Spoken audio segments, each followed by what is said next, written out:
Hello friends, welcome back to my channel. আমি অর্পিতা আর আমার channel my লাইফস্টাইলে তোমাদের সকলকে ওয়েলকাম জানাই। তো আমার চ্যানেলের বড় সদস্যদের জানাই প্রণাম এবং ছোটদের জানাই অনেক অনেক ভালোবাসা, এভাবে আমাকে সাপোর্ট করার জন্য এবং আমার পাশে থাকার জন্য। তা আজকের ভিডিওটা তোমাদের কাছে অনেক হেল্পফুল হতে চলেছে, কারণ আজকে আমি তোমাদের সাথে শেয়ার করব যে কি করে আমি বাড়িতে বসে আমার পয়লা বৈশাখে আমার রুমটা ডেকোরেশন করলাম, মানে আমার বাড়িটা। তো চলো ভিডিওটা কন্টিনিউ দেখতে থাকো। তো থাম্বনেলে তো তোমরা দেখেছোই যে আমি পাখার ওপর কালার করে পয়লা বৈশাখ, শুভ নববর্ষ এগুলো লিখেছি। তো আমি বাড়িতে কি করে লিখলাম সেগুলোই তোমাদেরকে আজকে দেখাবো। তো এই যে আমি একটা রঙের কৌটো নিয়ে নিয়েছি। আমি ফার্স্টে ভেবেছিলাম যে ফেব্রিকে লিখবো, তো দেখলাম ফেব্রিকে একটা পাখা কালার করতে অনেকটা ফেব্রিক লাগবে, আর আমি একটু কিপটে ধরনের, তাই ভাবলাম যে ওই ফেব্রিকের টাকায় আমার রঙের কৌটো হয়ে যাবে এবং তাতে মানে পুরোটা হয়ে যাবে কাভার। তো সে কারণেই আমি একটা ইয়েলো কালারের আর রেড কালারের দুটো রঙের কৌটো নিয়ে নিয়েছি। এটা আমি আমার বাবার দোকান থেকেই নিয়েছিলাম। তারপর সেটা পাখায় কালার করে নিলাম।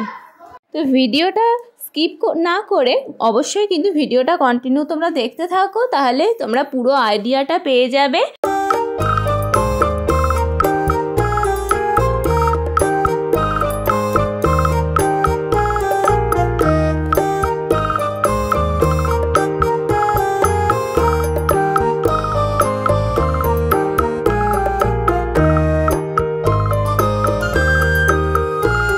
তো ওইদিকে তো আমার পাখায় কালার করা হয়ে গেছে, আর এই দেখো এখানে বরমশাই চলে এসছে। এটা হচ্ছে পয়লা বৈশাখের দুদিন আগে। তো ওকে দিয়ে কুলোর ওপর লেখাচ্ছিলাম, মানে এই আইডিয়াটা পুরোপুরি আমার বরের।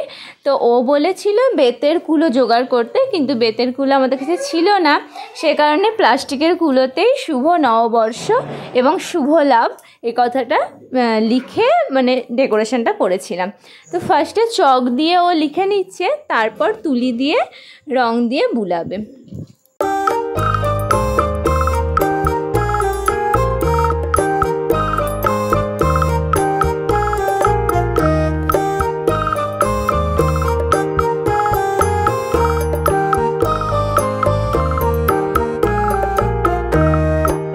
তো এই দেখো বন্ধুরা, দেখতেই পাচ্ছ যে দুই বোনে বসে পড়েছি ডেকোরেশন করতে।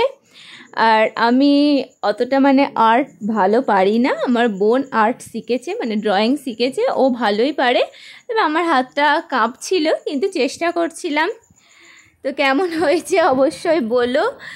আমরা মানে প্রথমবার চেষ্টা করেছি ডেকোরেশন করতে।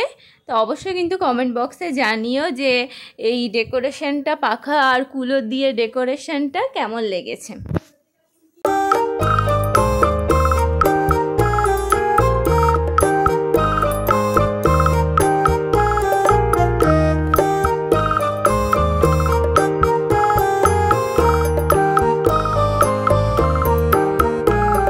তো এই যে ফাইনাল লুকটা এবার তোমাদের সাথে শেয়ার করলাম।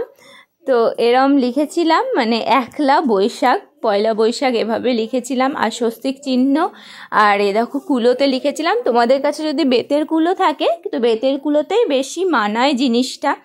আর যেখানে আমরা বসেছিলাম হালখাতায় দোকানে, মানে যেটা কাউন্টার, তার পিছন দিকে এই ডিজাইনটা করেছিলাম। ডেকোরেশনটা কেমন হয়েছে অবশ্যই কিন্তু তোমরা কমেন্ট বক্সে জানাবে। তো কালকে আবার নেক্সট ব্লগে তোমাদের সাথে দেখা হবে। টাটা। তো আমার এই ভিডিওটা তো যদি তোমাদের ভালো লেগে থাকে তো অবশ্যই একটা লাইক করে দিও, এবং আমার নতুন বন্ধুদের কাছে আমার রিকোয়েস্ট যে আমার চ্যানেলটা একটু সাবস্ক্রাইব করে দিও।